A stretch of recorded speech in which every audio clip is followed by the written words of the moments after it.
नमस्कार दोस्तों, आप सभी का स्वागत है आपके अपने चैनल पर जिसका नाम है सिंपल बैंकिंग।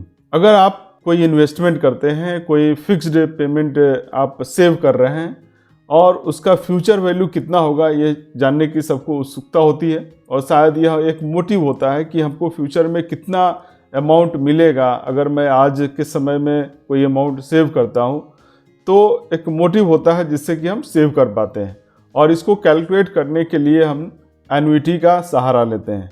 तो आज के इस वीडियो में हम लोग एन्युइटी क्या है इसके बारे में बात करेंगे, कितने तरह के एन्युइटी है वो भी हम देखेंगे, इसको कैसे कैलकुलेट किया जाता है उसको देखेंगे विथ एग्जाम्पल। तो बिना देर किए हुए चलते हैं और देखते हैं कि एन्युइटी होता आखिर क्या है। तो एन्युइटी एक फिक्स पेमेंट होता है जो कि आप पे करते हैं दूसरे को या फिर आपको एक पे किया जाता है एक स्पेसिफिक फ्रीक्वेंसी पर ओवर स्पेसिफिक पीरियड। और मोस्ट कॉमन फ्रीक्वेंसी जो होता है वो होता है एनुअल होता है या 6 माही हो सकता है या 3 महीने में या मंथली हो सकता है। इसको एग्जाम्पल से भी हम समझते हैं, जैसे कि आपने कोई LIC कराया। LIC में आप जो पेमेंट करते हैं उसके प्रीमियम का भुगतान करते हैं, हो सकता है कि आप मंथली पे कर रहे हो सकता है आप क्वार्टरली पे कर रहे हो या फिर 6 महीने या साल भर में आप उसका प्रीमियम पे करते हैं। ये क्या है? यह एक एन्युइटी है।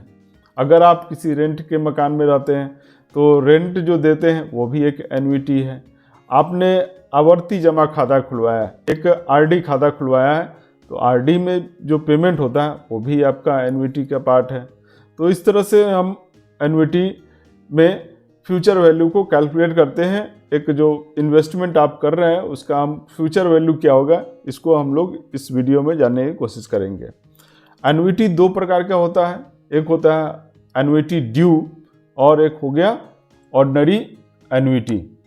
एन्युइटी ड्यू में हम पीरियड के बिगिनिंग में पेमेंट करते हैं, जबकि ऑर्डिनरी एन्युइटी में जो पेमेंट होता है वो पीरियड के अंत में होता है।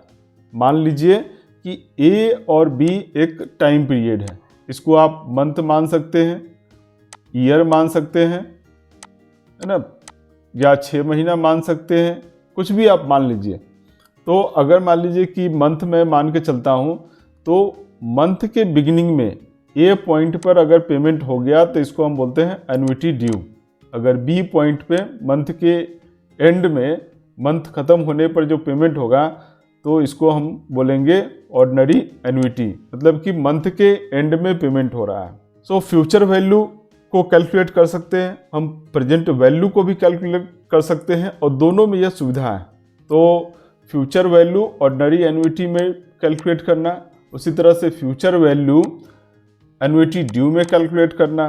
प्रेजेंट वैल्यू कि अगर आपने कोई पेमेंट जो बाद में आने वाला है या फिर आज के समय में हमको क्या पेमेंट होगा, आज के समय में उस पेमेंट का क्या वैल्यू होगा, कोई फ्यूचर का जो वैल्यू आने वाला है तो उसको भी हम कैलकुलेट कर सकते हैं। और यह ऑर्डिनरी एन्युइटी में और एन्युइटी ड्यू में दोनों में यह कैलकुलेट किया जा सकता है। ऑर्डिनरी एन्युइटी और एन्युइटी ड्यू में क्या अंतर है और इसमें हम फ्यूचर वैल्यू के ही डिस्कस कर रहे हैं, फ्यूचर वैल्यू को कैलकुलेट करने की बात हम कर रहे हैं। ऑर्डिनरी एन्युइटी में फ्यूचर वैल्यू जो कैलकुलेट किया जाता है, कैश का जो पेमेंट आ रहा है उसको हम लोग फ्यूचर वैल्यू में कैलकुलेट करते हैं, जबकि एन्युइटी ड्यू में जो कैश फ्लो है उसको डिस्काउंट करते हैं एक पीरियड लेटर में और लास्ट पेमेंट को डिस्काउंट नहीं करते हैं।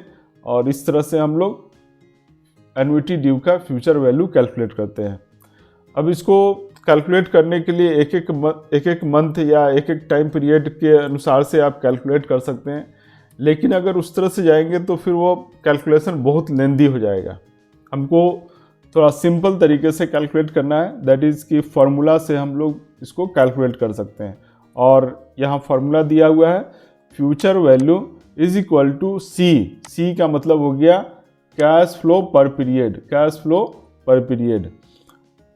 इसको मल्टीप्लाई कर देंगे हम लोग 1 प्लस आई मतलब interest rate to the power n का मतलब हो गया नंबर ऑफ पेमेंट, जितना पेमेंट हुआ, -1 ब्रैकेट बंद और टोटल को डिवाइड कर दिया है I मतलब कि इंटरेस्ट रेट से।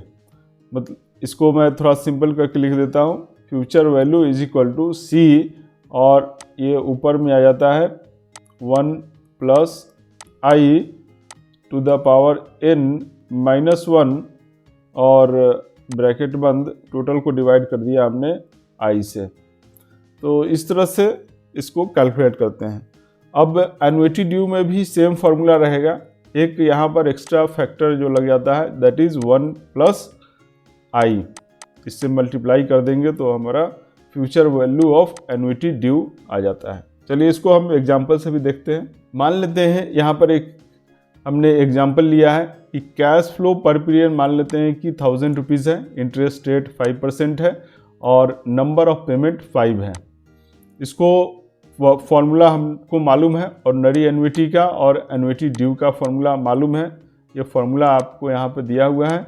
इस फार्मूले में हमने वैल्यू डाल दिया 1000, मतलब कि कैश फ्लो पर पीरियड है और इंटरेस्ट रेट 5% है, नंबर ऑफ पेमेंट 5 है। इस वैल्यू को डाल देंगे तो ये कैलकुलेट होकर, जब कैलकुलेट करेंगे तो ऑर्डिनरी एन्युटी में ये वैल्यू आ जाएगा और एन्युटी ड्यू में 5801.91 रुपीज़ आ जाएगा। इस तरह से हम लोग कैलकुलेट कर लेंगे।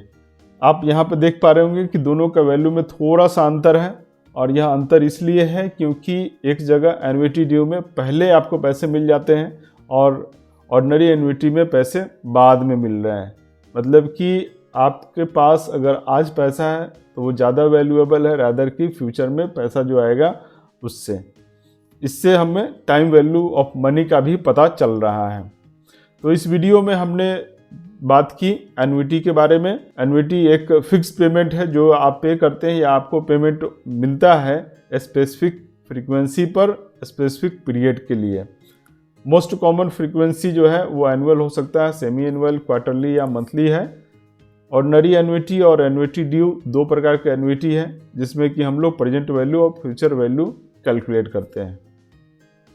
तो मैं समझता हूँ कि आपको वीडियो पसंद आया होगा, और वीडियो को लाइक करने के लिए, वीडियो को सब्सक्राइब करने के लिए, वीडियो को शेयर करने के लिए आप सभी का बहुत बहुत धन्यवाद। मिलते हैं अगले वीडियो में, तब तक के लिए धूम मचाते रहिए। धन्यवाद।